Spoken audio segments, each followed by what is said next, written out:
Hey everyone, let's talk about If You Meet the Buddha on the Road, Kill Him by Sheldon Kopp. This is a book I bought because of Fringe, the TV show. I saw one of the main characters giving it to another, saying this explains a lot about his character. And I got curious how a book can explain more about a character in another show. And after reading this, I don't really know how it explains a lot about him, and I need to rewatch the show now. The book itself is a non-fiction, and it's talking about how psychotherapy is a pilgrimage of the patient. And I enjoyed this book quite a lot more than I expected after getting it and reading the back of the book.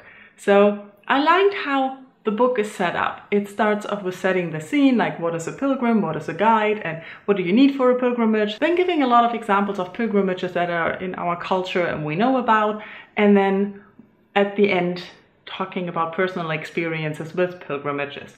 So we have a lot in the book about the personal story of the author in his experience as a psychotherapist and also in his own psychotherapy. We also hear stories of other patients that he had and about their progress in therapy. Now, admittedly, the book is not all captivating. Some stories were like, I don't want to really hear about this, and others, I was just, okay, this is kind of interesting. This I can work with. This sounds really nice.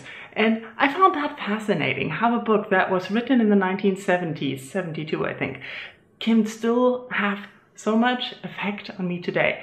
I don't know how the psychotherapy part of it is still actual, or if it's still relevant or outdated. I cannot tell you anything about that. This is actually the first book I read about psychotherapy. But what I can say is that I found the idea of life as a pilgrimage, and that your mental health is also a pilgrimage, that you have to keep going on and it will never stop. And a lot of the eternal truths that he mentions are, well, eternal truths, and you can identify with that. And it was really interesting. I don't know what else to say.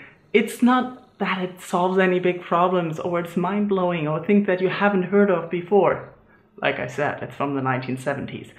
But it is still an interesting read, and I was very surprised by that.